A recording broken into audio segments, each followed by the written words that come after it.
Okay.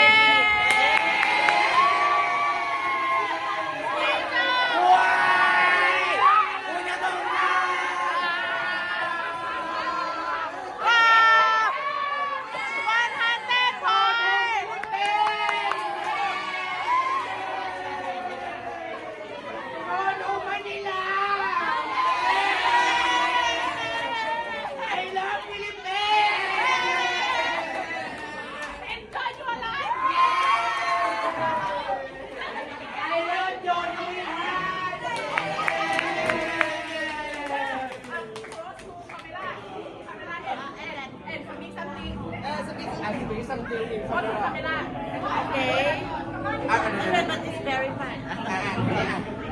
Okay, so I just want to say thank you for being part of your journey here in Patumilay School, and my prayer is that you will be successful in the future. And of course, that's what I'm always telling you: do not get pregnant, do not get married at your early age. Okay, enjoy life and be at your best always. I love you. I love you.